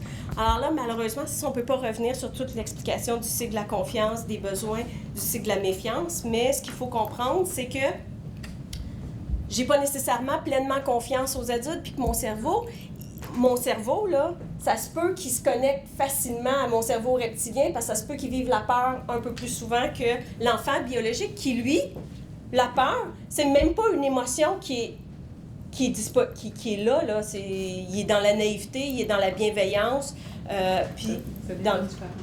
Oui, exact. Mais là, je vous ai dit, un parent bienveillant, aimant, encadrant et sécurisant. Ouais. Et c'est toujours, oui, c'est super important parce qu'on a plein de familles biologiques où on a des enfants en trouble d'attachement avec des stresseurs importants. Là, on parle, moi, quand je fais la comparaison avec un enfant biologique, je fais toujours la comparaison avec l'enfant dans une famille adéquate. Là. Vous faites bien faut que ce soit très clair pour tout le monde, ce bout-là. Donc, les stress toxiques précoces peuvent provoquer une hypersensibilité persistante aux stresseurs. Ça veut dire quoi? Ça veut dire que c'est comme s'il y avait un petit piton, une petite alarme rouge, et que 8 ans plus tard, quand je revis une émotion de stress, ça me ramène là. Ça me ramène à cette plaie viscérale-là, qui n'est pas encore pleinement pensée, résorbée, consolidée, et là, ça active mon cerveau, et boum, je retourne dans les réactions. Pourquoi est-ce que c'est pas 8 ans plus tard? Là, il me semble qu'avec tous les bons soins que j'ai donnés pendant 8 ans, on peut-tu commencer à avoir des résultats? Bien, vous en avez. C'est juste que en même temps, le cerveau, il n'est pas arrivé encore à maturité. Il n'y a pas la cognition.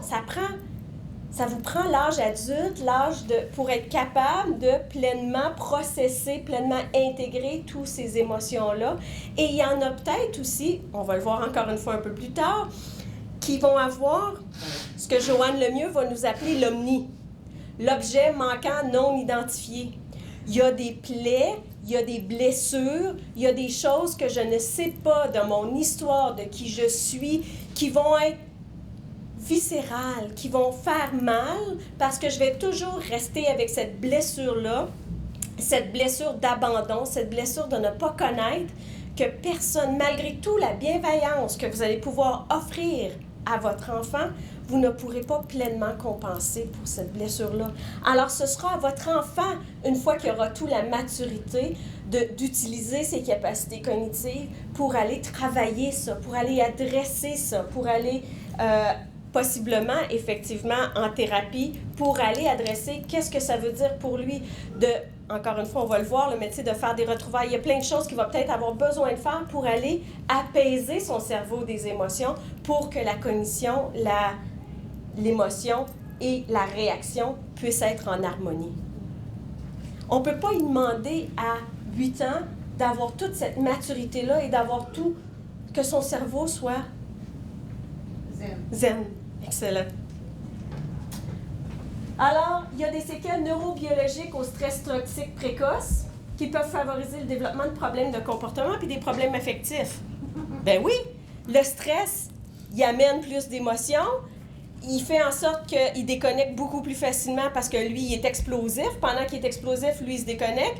Fait que si ces deux-là ne sont pas connectés, c'est bien plus facile d'avoir des troubles du comportement. Puis là, le problème, et j'étais dans une écolière en train d'expliquer à une équipe école qu'on ne peut pas s'attendre que la petite cocotte qui est en 4e année, parce qu'elle avait un super plan d'intervention, et là, le plan d'intervention, c'était « Petite cocotte va gérer ses émotions. Petite cocotte va arrêter d'exploser. » Petite cocotte, elle a 9 ans. Est-ce que... Alors, moi, j'ai refait le plan d'intervention avant d'arriver à la réunion, et ça a été assez magique. La directrice qui tout de suite me dit « Mais c'est pas le plan de l'intervention de l'enfant, ça, c'est un plan d'intervention pour les adultes. » Ben oui. Parce que le plan d'intervention, c'est que les adultes accompagnent l'enfant pour que l'enfant développe ses habiletés et que l'enfant soit ensuite capable de mettre en application ces outils-là pour être capable de développer des habiletés sociales proactives. C'est qui a le cerveau développé? C'est toujours ça qu'il faut se demander. C'est qui a le cerveau mature ici? Est-ce que c'est l'adulte ou c'est l'enfant?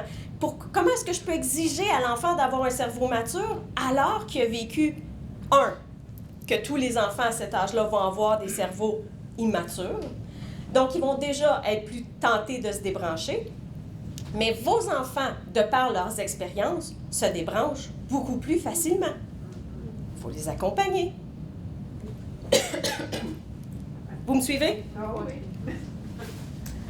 Donc, c'est quoi les stresseurs de nos enfants adoptés? Inquiétude concernant la permanence de la relation à leurs parents. Si je me sépare, tu sais, tantôt je vous disais les adolescents qui sont comme trop fusionnels, qui ont de la misère à prendre leur envol. Pourquoi? Parce que si je me sépare de mes parents, est-ce qu'ils vont m'abandonner et m'oublier? Et vous ne savez pas le nombre d'ados avec lesquels je travaille et de jeunes adultes qui me disent ça en toute confidence dans mon bureau. Hein? Ils vont-tu venir me visiter? Ils vont-tu encore avoir envie de venir chez moi? On va-tu se voir? Ou finalement, ça veut dire que je retombe toute seule. Alors, ça peut créer beaucoup d'insécurité chez le jeune. Est-ce que mes parents sont capables de se séparer de moi? Êtes-vous bon, là? Vous avez absorbé le choc? Ça veut dire quoi, celui-là? Bien, il y a des parents. Et c'est, en fait, ça, c'est pas vécu de mon expérience personnelle. Je l'ai pas adopté. C'est vécu de ce que j'entends de mes petits mes petits patients, de mes petits clients, de mes grands adultes, parce que moi, en fait, je travaille avec les zéros. Pour le moment, je vous dirais que le plus vieux des adoptés avec qui je travaille a 25 ans. Fait que je suis en 0-25. Et dans le fond, ce que je vois aussi, c'est des jeunes qui me disent, en fait, qui ont compris. Ils me le disent peut-être pas aussi clairement, mais ce qu'ils ont compris, c'est que la vie de leurs parents a toujours été centrée uniquement. Ils sont devenus comme la job à temps plein de leurs parents.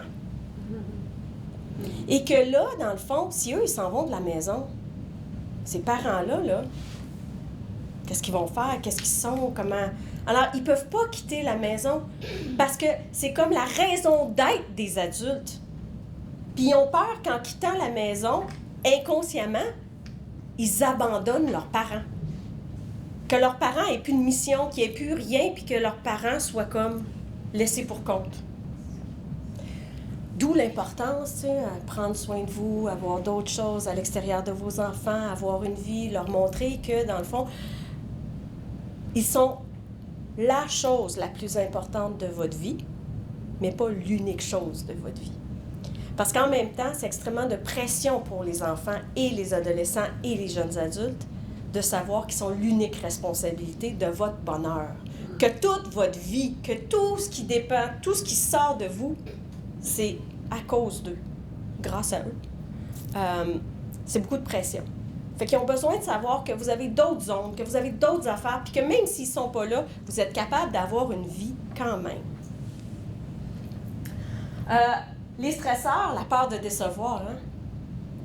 Combien des jeunes qui ont finalement, qui vont nous le démontrer d'une façon soit passive, hein? Ne pas s'engager dans une tâche, ne pas vouloir faire, puis que là, on va décoder, nous, comme de la paresse, alors que finalement, ben cet enfant-là a peut-être juste peur de ne pas réussir. Et quand il ne sent pas qu'il peut maîtriser la tâche à 100%, vaut mieux ne pas essayer que de prendre le risque et d'être en échec. Peur de décevoir son parent, ça peut être une peur qui est extrêmement paralysante. Peur de se décevoir soi-même aussi. Ça se peut aussi qu'il y ait des défis relationnels avec les pairs. Donc, si je n'ai pas réussi à acquérir une structure interne, un attachement sécurisé ou relativement bien sécurisé avec mes parents, les attachements multiples vont devenir plus complexes. Il faut un attachement primaire sécurisé pour être capable ensuite de partir avec cette sécurité-là et aller vers le monde extérieur et avoir des attachements multiples plus sécurisés. Donc, s'il y a des relations plus conflictuelles, plus tendues ou relationnellement c'est difficile, puis ça l'est toujours un peu à l'adolescence, on va s'entendre. Là. Je ne connais pas encore d'ados qui ont... Puis ceux qui n'ont jamais challengé leurs parents, ben c'est autre chose aussi, tu sais. Ça se peut qu'on soit dans un attachement trop fusionnel, puis c'est pas nécessairement plus... on n'est pas plus dans la santé mentale, là. Alors, ce que j'essaie de vous dire, c'est que s'il n'y a pas l'attachement primaire qui est fondamental et qui est solide, c'est extrêmement difficile d'avoir des attachements secondaires qui vont être de bonne qualité.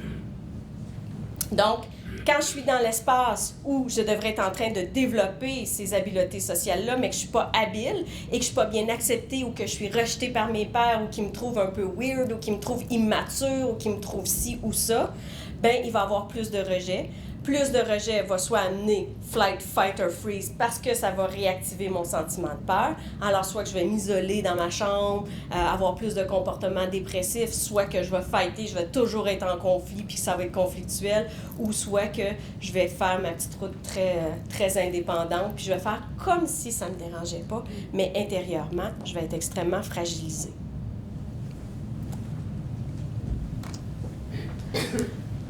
Alors, les autres enjeux auxquels il faut tenir compte en contexte d'adoption, bien, il y a beaucoup plus de travail à faire pour que l'enfant trouve des réponses satisfaisantes à ces questions existentielles. L'enfant biologique qui connaît ses parents biologiques, qui connaît ses origines, qui connaît son histoire, qui a quelqu'un qui peut lui raconter le verbatim de sa conception jusqu'à ses 23 ans, bien, c'est tout autre qu'un enfant qui doit faire la différence entre ses fantasmes et la réalité, qui doit s'imaginer, qui s'est imaginé pendant plusieurs années certaines choses et qui, là, fait peut-être face en comprenant avec autrement la réalité. C'est-à-dire qu'on a des jeunes, par exemple, qui s'imaginent que leurs parents biologiques étaient, en fait, des rois ou des princes, puis qu'ils ont été kidnappés et qu'ils ont été enlevés par leurs parents d'adoption, puis que leurs parents les cherchent.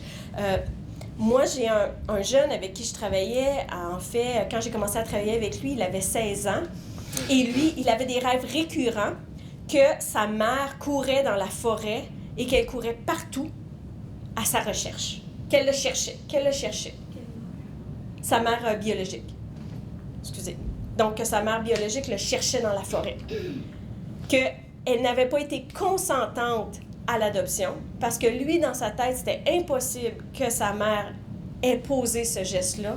Donc, c'était sûr qu'il avait été kidnappé, enlevé ou quelque chose. Et là, en grandissant et en devenant adulte, il réalisait de plus en plus que, en lisant les documents, puis en comprenant avec autrement cette réalité-là, il comprenait que, peut-être qu'effectivement, sa mère biologique, elle était dans un contexte qui ne lui permettait pas de s'occuper d'un enfant, mais que peut-être qu'elle n'était pas à sa recherche. Puis que il y avait il commençait à avoir des idées que, peut-être que ça se pourrait-tu qu'elle ait eu d'autres enfants? Mais non, ça se peut pas, là. Mais ça se peut. Mais comment elle aurait pu, moi, m'abandonner, m'en avoir d'autres après? Et il se sentait trahi, il trouvait ça injuste. Et toutes ces émotions-là, comprenez-vous, que l'enfant biologique dans un milieu adéquat, il ne compose pas, lui, avec toute cette panoplie d'émotions-là, toute cette confrontation-là à son identité, à l'arrivée même de ton existence dans le monde, comment ça peut être traumatique si tu n'as pas développé en quelque part dans tes schèmes de référence que tu as été un enfant désiré. Et d'où l'importance que, dans le fond, quand ces enfants-là arrivent avec vous, qu'ils comprennent qu'ils ont été votre choix numéro 1 à ce moment-là de leur vie et que vous les souhaitiez, et que vous les avez désirés, et que vous les avez voulus, et qu'ils ont besoin de développer ce sentiment-là d'avoir été voulu dans le monde. Et des fois, à l'adolescence, il faut retourner à ces bases-là. Il faut leur ramener. Alors, même si on a l'impression qu'ils sont en rejet affectif, qu'ils ne veulent rien savoir de nous, des fois, il faut retourner simplement aux bases pour leur raconter leur histoire, puis leur dire que quand vous avez adopté, ils étaient votre choix numéro 1, et que même là, s'ils sont difficiles, s'ils sont arrogants, ils sont encore votre choix numéro 1, et que vous ne feriez jamais les choses autrement. À partir du moment où vous-même, vous commencez à douter, que vous n'êtes plus sûr, que ça vous ébranle, vous devez aller chercher de l'aide. Vous devez aller solidifier ce pont-là. Comment pouvez-vous être un tuteur de résilience si le tuteur est comme ça? Si votre cerveau, à vous, il n'est pas apaisé puis qu'il n'est pas connecté, comment vous pouvez accompagner un enfant à connecter son cerveau? Alors, il faut aller rebrancher votre cerveau, il faut aller le consolider, il faut aller le travailler pour que vous puissiez être ce tuteur de résilience-là pour les enfants. Et les enfants vont activer ces émotions, certaines émotions chez vous, et tout dépendamment de l'intensité, ils peuvent activer fortement et violemment des émotions et vous ramener, vous, à certaines choses qui peuvent être très épeurantes. On ne rentrera pas dans... On ne fera pas de la thérapie aujourd'hui, hein? Il va avoir à réécrire son histoire pour régler son conflit de loyauté, hein?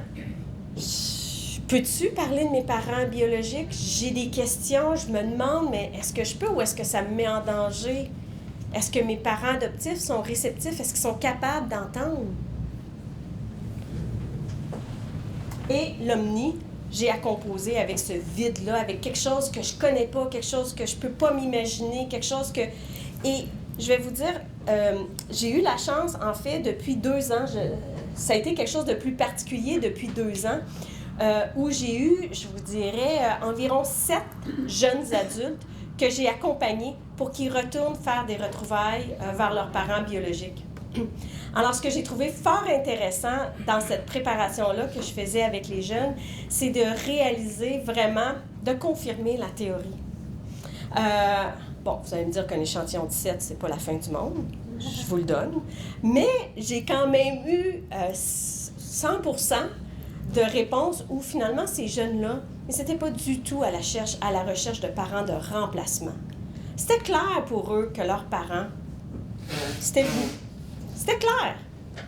Mais ils avaient besoin de retourner pour voir des choses, pour avoir des réponses, pour l'entendre de la bouche de leurs parents biologiques, pour pouvoir dire, moi, j'ai des jeunes qui m'ont dit, j'ai besoin de lui dire que c'est correct, que je lui en veux pas. Je ne peux pas vivre avec le fait que ma mère biologique peut s'en vouloir pour le restant de ses jours, que j'ai une belle vie, que c'est correct qu'elle m'ait confié en adoption, que j'accepte sa décision. J'ai besoin de lui dire « Bonne fête des mères ». J'ai besoin, je ne sais pas si elle a d'autres enfants, j'ai besoin qu'elle l'entende au moins une fois. J'ai besoin de savoir pourquoi. J'ai un jeune avec qui j'ai travaillé, puis ce qui était fort intéressant, c'est que lui, il m'a dit mes parents, par adoption, j'ai toujours eu l'impression qu'ils me trouvaient un peu fragile, qu'ils me trouvaient un peu faible. Qui sont trop proches de moi, tout le temps en train d'anticiper, de prévoir, Puis j'ai besoin de relever le plus grand défi de ma vie, toute seule. J'ai besoin d'aller retrouver ma mère biologique, de lui poser des questions et de prouver à mes parents par adoption que je suis capable de vivre ça et que je ne vais pas me défaire en 1000 morceaux. Fait qu'ils ont tous des raisons, en fait, moi, tous ceux que j'ai vus avaient des raisons très louables de vouloir faire des retrouvailles. Et tout ça ne se faisait pas en contradiction avec vous. Je peux savoir dans quel pays? En fait, tous ceux que j'ai faits, c'était Taïwan ou Corée du Sud. Plus facile que la Chine. Oui, pour le moment, c'est plus facile. Alors, en termes de leur identité, les jeunes vont aussi avoir, et ça, vous l'expérimentez peut-être, une journée, je suis québécoise ou je suis québécois. Le lendemain, je suis québécois d'origine haïtienne. Je suis un citoyen du monde. Je ne suis pas vraiment québécois. Donc, ils vont avoir une identité mixte, complexe, à trouver finalement à qui j'appartiens. Parce que je ne suis pas à 100% québécoise. Par exemple, en Haïti, j'ai la peau noire, j'ai les cheveux plus crépus, donc, je ne suis pas... Quand les gens me regardent, l'image que les gens me projettent, ce n'est pas une image de Québécois, même si moi, j'ai pu grandir dans une famille québécoise avec des valeurs québécoises et me sentir très québécois. La société m'amène un regard où ils vont me demander « Tu viens d'où? T'es arrivé, puis après ça, toute la panoplie, tu viens d'où? Ben, je viens de Brossard. Non, mais tu viens d'où? Alors, vous comprenez que ces questions-là vont être des questions fondamentales qui vont arriver et qui vont amener notre adolescent à se poser des questions et à devoir se positionner versus l'enfant qui est né d'une famille québécoise, qui a toujours vécu ici, ne se fait pas poser ces questions-là. Je suis un Québécois d'origine haïtienne parce que, finalement, quand je suis en Haïti, je parle pas créole, je connais pas nécessairement les coutumes, les mœurs, les rituels, je vis pas à la créole, à l'haïtienne quand je suis chez nous. Donc là-bas, je suis pas non plus. Donc je suis un mix de tout ça. Puis finalement, je suis peut-être rien de tout ça. Alors, toutes ces questions identitaires-là vont être des questions que le jeune va se poser. Là, j'ai essayé, j'ai pas réussi. C'est un peu... je vais utiliser encore un anglicisme un peu creepy parce que j'ai pas réussi à prendre un œil gauche et un œil droit. Fait que c'est comme 2 fois les mêmes yeux qui ont de l'air un peu... Je voulais que ça donne un regard. Tu sais, il y avait un concept. J'avoue que c'est pas très bien réussi, mais c'est mes limites informatiques qui m'ont pas permis de réussir. Donc, en plus de la crise identitaire qui fait partie des étapes nécessaires et normales pour devenir adulte, il faut ajouter l'histoire de l'abandon, une conscience plus aiguë de la différence physique à la famille, une estime de soi plus fragilisée, parce que j'ai été abandonnée et ça se peut très bien que j'ai intégré que je suis un jeune de moindre valeur, que je ne méritais pas d'être aimé, que je n'étais pas assez bon pour avoir été gardé par ma famille d'origine. Et je dois composer avec le regard des autres. Par exemple, si je suis d'origine latine et que je sors dans un bar, mais que j'ai peut-être pas tous les moves ou que j'ai pas le rythme, ben comment ça? T'es un latino, tous les latinos savent danser. Oui, mais... Alors, je vais devoir composer aussi avec des préjugés favorables, mais peut-être aussi des préjugés défavorables. De la part de mes pairs, de la part de la société, de la part de... Et des fois, des non-dits qui sont très subtils ou qui sont moins subtils, mais que quand ils sont émis, les gens qui les émettent ne s'en rendent pas compte. Je vous donne un exemple. J'ai une famille qui a adopté une jeune haïtienne et rendue adolescente, elle s'est beaucoup identifiée, dans le fond, à la communauté haïtienne. Donc, elle avait beaucoup d'amis haïtiens et, entre autres, beaucoup de garçons haïtiens. Et à un moment donné, la mère, que je vois en consultation parce qu'il y avait des problèmes dans la relation mère-fille, elle me dit « Mais Sylvie, là, tu sais pas ce qu'elle a fait? » Là, non. Et elle me dit « Ben là, j'arrive chez nous, puis il y a toute une gang de Noirs qui sont là. » Saviez-vous que votre fille est noire? Tu sais, comme, moi, je suis comme, mais de quoi on parle, là? Vous êtes en train de me parler de racisme alors que vous avez adopté une fille haïtienne. Mais elle, dans sa tête, elle avait aucune conscience que c'est ça qu'elle était en train de faire vivre à sa fille et qu'entre autres, c'était un des gros facteurs qui amenait des conflits et des tensions dans la relation mère-fille, là. C'est que dans le fond, tu n'acceptes pas le côté haïtien de moi, puis tu es en train de me dire que tu as peur quand il y a des Noirs dans la maison parce que tu as peur que ce soit une gang de rue. C'est ça qu'elle était en train de dire dans les grandes lignes à sa fille. Fait ils ont à composer, des fois dans leur famille élargie, des fois dans leur famille proche, des fois dans leur environnement, dans leurs réseaux sociaux, avec des enjeux qui peuvent être très, très difficiles.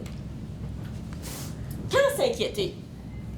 Bien, on s'inquiète quand les changements de comportement durent depuis, en fait, quelques semaines. Moi, j'y vais plus pas. Quand j'ai fait des recherches, j'ai parlé de quelques semaines. Moi, je parle de quelques mois. En adolescence, mais tout va dépendre de l'intensité aussi. Mais quand ça goûte pas bon, je vous dirais pendant 6-8 semaines, puis qu'on n'a pas d'apaisement de ce goût-là, habituellement, il faut consulter, il faut aller chercher du support pour ramener ça du bon côté. Quand il y a des troubles de sommeil, quand l'enfant n'arrive plus à composer avec l'émotion, puis que c'est trop vif, c'est trop viscéral. Quand la souffrance est évidente, puis que l'ado, il se referme sur lui. Tous les ados s'isolent dans leur chambre. Ah oui. OK? Ça fait partie de l'adolescence. Mais quand il s'enferme à outrance, quand on a de la misère même à le faire sortir pour venir souper, quand il veut plus se lever le matin, quand, en fait, okay, encore une fois, pas se lever le matin, n'étant pas à 8 heures le matin. Le midi, oui, c'est ça, quand il veut plus se lever à midi. Quand il est apathique, quand il n'y a plus d'émotion, d'entrain, et que vous ne reconnaissez plus votre enfant. Quand c'est un autre enfant que vous avez devant vous, je vous dirais que ça serait important de consulter. Des fois, j'invite les parents à consulter et je ne vois jamais l'adolescent ou l'enfant. Parce que ce que j'ai à faire, c'est d'aider finalement les parents juste à normaliser, à voir qu'est-ce qu'ils peuvent faire. Puis avec du fine-tuning qu'on peut faire avec les parents, on amène déjà des modifications de comportement chez les jeunes. Donc des fois, c'est vous qui avez besoin d'être rassuré ou qui avez besoin de processer, intégrer certaines choses, puis c'est pas toujours du familial qu'on a besoin de faire. Puis des fois, on fait du familial, puis des fois, il faut voir les ados tout seuls. Fait que c'est un mix de tout ça. Quand il y a un désengagement des intérêts, vous aviez un grand sportif, veut plus y aller, veut plus jouer dans son équipe, n'a plus d'intérêt, est plus motivé par rien, il abandonne tout. Quand on observe un isolement important, puis quand l'ado se retire au plan social, puis qu'au niveau de ses amitiés, il n'y a plus d'interaction, il n'y a plus de connexion. Faites aussi attention, moi je vous dirais, aux amis virtuels. Quand il y a trop d'amis virtuels, puis qu'on n'a pas assez de vraies connexions, ça aussi pour moi c'est une inquiétude. Stratégie de survie. Ça, c'est pour vous. Maintenir la relation sans pour autant être permissif, tout laisser faire ou tout laisser dire.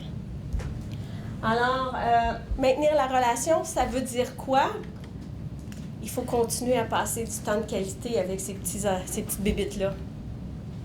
Comment on le fait? On rentre dans leur bulle. Rentrer dans leur bulle, ça veut dire quoi? Bien, ça veut dire que moi, par exemple, mon fils adore, il est DJ. Ah oui. Puis il adore faire de la musique techno, électronique, je ne sais trop quoi. Je vous jure, c'est très mauvais. Et il fait de la musique lui-même, là. Je comprends pas. Pour moi, il n'y a aucune mélodie.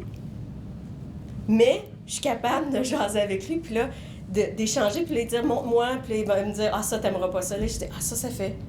ça fait des drôles de bruits, tu sais, mes plombages. » Mais on est capable de rire, utiliser l'humour, mais je m'intéresse à ce qu'il fait. Je lui invente pas que je suis en amour avec sa musique, parce qu'il me croirait pas de toute façon. Parce que je dois rester connectée et vraie à qui je suis, mais je peux m'intéresser, par exemple, à qu'est-ce qu'il fait après ça avec sa musique. Ah, il émet sur des chaînes YouTube. Ah, il y a combien d'abonnés qui le suivent. Ah, il y a combien de jeunes. Ah, ben c'est pas de mon époque, mais il faut croire que pour ton époque, t'es vraiment hot parce que, regarde, t'as tant de jeunes qui te suivent. Et ça nous donne un pont, une connexion, un chemin de transmission qui nous permet de rester connectés. Ça peut être, je suis vraiment pas bonne pour faire tout ce qui est informatique. Bien, en développant ma pratique privée, c'est mon fils qui a fait mon logo, c'est mon fils qui a fait mon site web. Bien, faire un site web, je lui ai dit ce que je voulais, puis après ça, il a fallu que je le laisse aller avec tout ça, puis je suis revenue, puis on a fait du fine-tuning, puis finalement, bien, ça a été un beau projet pour nous de réaliser ça ensemble. Et honnêtement, je suis extrêmement fière, vous irez voir, il est super bien fait. Fait que tout ceci pour vous dire, il faut trouver des croix. Lui, il étudie en informatique, c'est sa passion. Bien, moi, j'ai besoin de lui pour qu'il m'aide. Il peut rentrer comme moi, je peux l'accompagner dans ses vulnérabilités d'immaturité au niveau de son cerveau. Lui, il peut m'aider avec ça. On est une équipe. On n'est pas une équipe 24 heures sur 24. Mais on a des bulles, on a des moments où on se connecte. Il y a des jeunes avec qui je travaille, puis la première chose que je fais, puis allez-y à petite dose. Je pense à une famille où ça allait vraiment pas. En fait, on n'était pas loin d'un placement. Fait que quand on n'est pas loin d'un placement, l'élastique est pas mal tendu. Et là, le papa, bienveillant, qui veut améliorer et qui entend mon message, il me dit, là, je vais l'amener, on va aller faire une journée de ski ensemble, on va aller souper ensemble. Puis je fais comme... Pas une bonne idée. Allez prendre un beigne au Tim Hortons. Une demi-heure, we're good, là. Ça, pour une journée, là, une demi-heure, ça va... faut commencer, faut construire des choses. Vous êtes en attente et vous avez votre désir, votre fantaisie. Mais si vous n'êtes pas sur la même page, on ne peut pas lui demander de sauter sur votre page à vous. Il faut construire cette relation-là. Il faut l'accompagner, il faut l'aider. Puis des fois, dans cette construction-là, bien, il faut ralentir notre rythme et nos attentes. Puis des fois, ce que nous, on avait imaginé de ce que ce serait notre relation, d'aller magasiner ensemble, puis d'être body-body, bien, c'est peut-être pas ça. Puis il y a peut-être des deuils aussi à faire de ce qu'on a eu ou pu avoir comme fantaisie et ce qu'on a réellement pour pouvoir vivre et bénéficier de ce qui est là, parce qu'il y a quelque chose qui est là. Parce que si vos enfants sont là, bien, c'est parce qu'il y a quelque chose. Écoutez attentivement. OK. On s'entend que vous avez des capacités cognitives, que vous êtes capable de raisonner, proposer des solutions. Eux autres, quand ils vivent l'émotion, est-ce qu'ils sont rendus à entendre des solutions? Non. Ils sont rendus à vomir l'émotion, processer l'émotion. Donc, quand vous arrivez avec « OK, ben là, tu pourrais faire ça, puis tu pourrais faire ça », eux autres, ils déconnectent, puis ils se disent « Tu me comprends pas », ils le diront pas de cette façon-là. Ils vont le dire d'une façon beaucoup plus agréable, comme « Sors de ma chambre, tu comprends rien ». Alors, laisse faire. Je savais que tu comprendrais pas. Alors, connectez-vous à l'émotion, laissez-les ventiler, parlez de l'émotion, parlez du processus, parlez de ce que vous comprenez, vous décodez ici, et n'allez pas là trop rapidement. Mais ça, c'est notre force, hein? Parce que nous, tant qu'on ramène des solutions, qu'on est pratico-pratique, bien, le problème est réglé. Mais le problème n'est pas réglé si l'émotion en dessous n'est pas gérée. Offrez un amour inconditionnel. Pas toujours simple, ça non plus. Pourquoi? Parce qu'ils payent sur le bouton rouge qui fait mal, puis ils peuvent garder le doigt dessus assez longtemps. Alors, vous aurez à prendre soin de vous pour être capable de continuer à être bienveillant. Vous aurez à avoir d'autres zones pour continuer à être aimant et donnant. Respecter sa vie privée. Pas facile, ça non plus. J'ai un parent qui est très bienveillamment. Ça se dit, ça? J'ai décidé que oui. Qui lui dit, j'ai l'impression que mon enfant a des comportements à risque. J'ai l'impression que mon enfant fait des choses pas toujours correctes. Alors, a mis des spyware sur son ordinateur et sur son téléphone en se disant, ben je vais voir je vais le savoir, puis je vais pouvoir... Et là, moi, je lui dis, vous allez pouvoir quoi? Vous allez pouvoir quoi? Une fois que vous le savez, vous êtes piégé. Vous n'êtes pas supposé de savoir. Vous savez. Et là, vous vivez avec cette image négative-là de le petit maudit, le petit « Ah, il y a encore un autre, Et il y en avait quand même plusieurs dans une journée. Et c'est quoi la base d'une relation? C'est la confiance.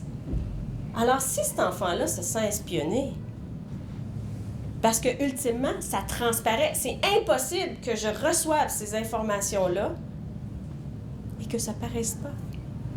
Alors, il va sentir qu'il y a quelque chose qui se passe dans notre relation et vous ne pouvez rien faire avec cette information-là à part. Et là, ça a été mon travail et je vais vous dire, ça a pris 1 an d'intervention pour que la mère retire les spyware et que la mère accepte, dans le fond, et qu'on travaille sur la confiance. Alors, faites confiance à vos enfants, respectez leur intimité, puis oui, ils vont faire des erreurs, puis oui, ça se peut qu'ils se mettent à risque parce que leur lobe frontal n'est pas bien développé, mais de détruire la confiance, vous détruisez la base de la relation. N'oubliez pas que pour eux, ils ont eu, depuis leur arrivée, à construire une confiance envers l'adulte. La confiance, c'est leur point de vulnérabilité le plus grand.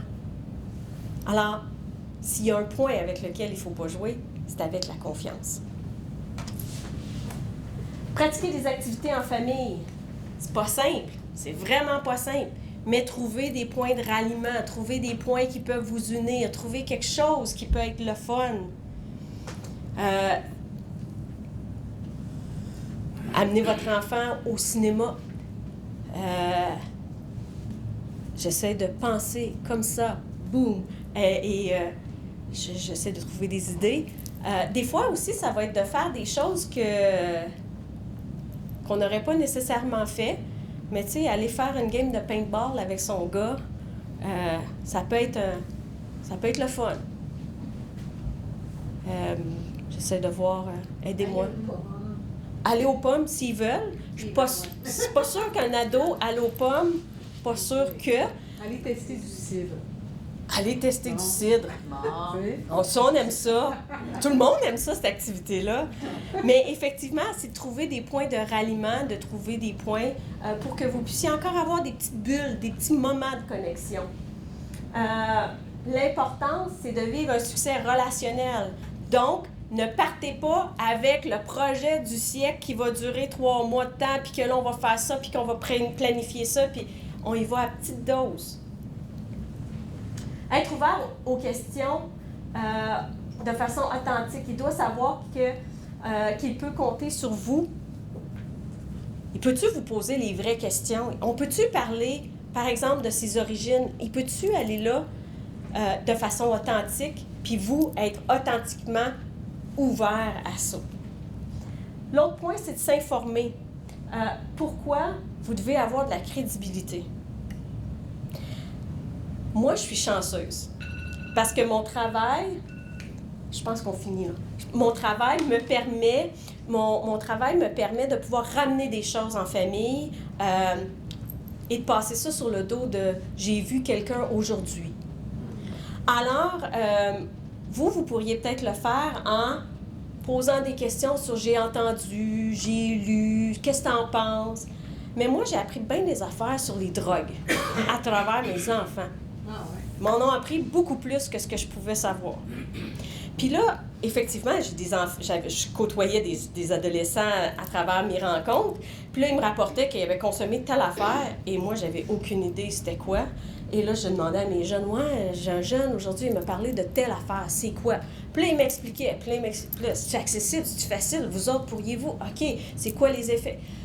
Un autre jeune, tombé enceinte à 17 ans. OK, c'est quoi les options rendues là? Ben, on peut aller voir l'infirmière de l'école, puis on peut aller à la pharmacie, puis on peut aller... Ah, OK. Alors, c'est des moyens d'amener la communication, mais si moi, j'arrive en ayant ma réalité, qui est ma réalité des années 70, et que je l'essaie d'appliquer aujourd'hui, mon jeune risque de me dire que je connais rien, que je ne sais pas. Puis effectivement, c'est pas la même réalité. Alors, il faut avoir de la crédibilité, il faut avoir fait des recherches, il faut savoir de quoi on parle, faut être ouvert, il faut les amener à communiquer avec nous. Il faut être un bon exemple. Vous êtes encore capable d'influencer vos ados, hein? Ils sont influençables, mais pourquoi pas par vous aussi? Mais si vous n'êtes pas un modèle positif, ben, alors portez attention à vos paroles, à vos attitudes, à votre façon de voir la vie, communiquer efficacement et avec bienveillance. Accepter des comportements paradoxaux, hein? Oh man, j'ai une manif, fait que, tu sais, là, lol. Mais sauvons le français. Ça, c'est très adolescent, hein? Puis en même temps, on a le droit d'avoir des attentes. Moi, que mon fils texte ses amis comme ça me dérange pas. Mais quand il me texte à moi, il me texte avec des mots complets puis pas de faute d'orthographe. Oui, c'est ça. Parce que sinon, je ne réponds pas à ces textos. Tu sais, c'est comme... Puis moi, je suis partie très naïvement en disant, ça, là, je sais pas ce que ça veut dire. Tu sais, tous vos acronymes, là, va pas là. Mais c'est comme ça depuis qu'ils sont petits. Tu sais, j'ai pas commencé à 19 ans à dire qu'ils me textent pas comme ça. J'ai commencé, tu sais, que moi, quand il me parle avec des phrases complètes, puis je dois comprendre de quoi on parle. On doit parler sur la même longueur d'onde. Fait que c'est correct d'avoir des attentes, mais quand il parle à ses amis de cette façon-là, j'interviens pas. Ça, c'est son monde à lui. Mais avec moi, j'ai le droit d'avoir des attentes. Utilisez l'humour. Combien de fois, quand mes enfants... Maintenant, je m'en sors un peu dans le sens qu'ils sont rendus plus vieux puis que ça arrive moins souvent, mais combien de fois, quand mes adolescents étaient plus jeunes à la table puis que j'avais les yeux qui roulaient puis l'attitude Et là, de dire... Ouais, ton lobe frontal n'est pas développé. Ça, c'est ton lobe frontal, je le sais. Toi, tu voudrais, là, je le sais que dans le fond, tu voudrais m'écouter puis dire « Oui, maman, c'est une super bonne idée, mais ton lobe frontal, il n'est pas là pour te permettre de faire ça. » Puis là, il repartait en disant Mais au moins, ça désamorçait, on passait à autre chose, puis il était capable de passer à autre chose. Fait que, tu sais, des fois, d'utiliser l'humour, d'utiliser l'autodérision, d'utiliser l'humilité aussi, je ne sais pas, moi, c'est quoi, je comprends pas. Combien de fois je leur ai dit aussi, moi, c'est la première fois que je suis parent d'un adolescent. Fait que faut que tu me donnes un break, là. C'est la première fois. Puis 2, je leur disais, tu sais, je suis intervenante sociale. Je sais l'importance que ça peut être d'être en thérapie ou d'être en rencontre. Fait que, sais-tu quoi? Maman puis papa, là, on a mis de l'argent de côté. Fait que quand tu seras rendu là, puis que tu voudras, ben tu iras raconter à un psychologue ou un travailleur social, tout ce qu'on a fait de pas correct dans ta vie, là, on va te payer ta thérapie. C'est comme, là, on fait ce qu'on peut, puis c'est ça. Puis là, finalement, il arrêtait en disant, ben, ouais, ça marchera pas tout le temps. Mais tu sais, des fois, juste de changer le mood, ça fait qu'on arrête de monter dans l'escalade. Acceptez d'être contrarié, d'être critiqué par vos enfants. C'est comme leur spécialité, hein? Oh, Seigneur. Rappelez-vous que l'adolescence, c'est une mission complexe impliquant des transformations majeures. Pendant qu'il y a des travaux majeurs, là, tu sais, la construction du pont Champlain, là, c'est pas simple. Ça amène des détours, ça amène... Moi, j'arrête pas de penser à tous les gestionnaires de projets sur le pont Champlain qui doivent penser à toutes les déviations de route, puis où ils vont emmener la circulation, puis où est-ce qu'il faut qu'ils déposent la terre pour que ça soit proche pour l'autre. Puis, bien, l'adolescence, c'est un peu tout ça. C'est toute la gestion de tout ce développement-là, mais avec pas assez de capacité cognitive encore. C'est encore en effervescence puis en développement. Fait qu'il faut être empathique au fait que c'est pas facile. N'oubliez pas que votre adolescent revendique le pouvoir de faire des choix, de décider par lui-même sans toujours avoir la maturité nécessaire pour y arriver. Conclusion. Dans le feu de l'action, rappelez-vous que même si les ados ressemblent extérieurement à des adultes, ce sont encore des enfants à l'intérieur. Ils ont besoin que vous soyez clair et constant, pas que vous vous laissiez emporter dans leur drame. Rappelez-vous que vous êtes la personne dans la pièce qui a un cerveau adulte et que vous avez le pouvoir de rester calme et d'éviter l'escalade. Des fois.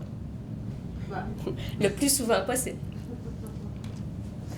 Ça ici, je voulais juste, parce que c'est des... Je voulais juste vous montrer des livres. J'aurais pu les apporter en personne. Alors là, vous avez vu que finalement, la paresse s'est emportée de moi, que c'était un peu lourd de tout transporter les livres. Alors, c'est des livres que je pourrais vous inviter si jamais il y avait des parents qui voulaient lire. Donc, il y a les 2 livres de Joanne Lemieux sur la normalité adoptive. Un qui parle, entre autres, il y a une section sur l'adolescence. Vous avez adopté en 15 chapitres et demi de Joanne Lemieux et Dr. Chicoine, avec Patricia Germain. Moi, j'aime beaucoup celui-là, l'adoption des parents, des ados en parle. C'est un livre qui est fait pour les ados. C'est un peu sous forme, c'est très léger l'écriture à l'intérieur. C'est un peu sous forme de bande dessinée avec un peu de texte. C'est un livre français. Il est un peu difficile à trouver chez Renaud Bré, mais on peut le trouver là, sur Amazon et compagnie. Et c'est un livre où des ados vont parler de comment ils se sentaient. Alors, vos ados peuvent le lire et se retrouver. En fait, je viens de penser à un nouveau aussi qui vient de sortir que je ne vous ai pas mis, La couleur de l'adoption. Oui, c'est bon. La couleur de l'adoption, c'est des témoignages de 15, si je ne me trompe pas, de 15 adultes maintenant qui ont été adoptés et qui font des témoignages. Donc, ça permet de pouvoir s'identifier et de normaliser ce que je vis.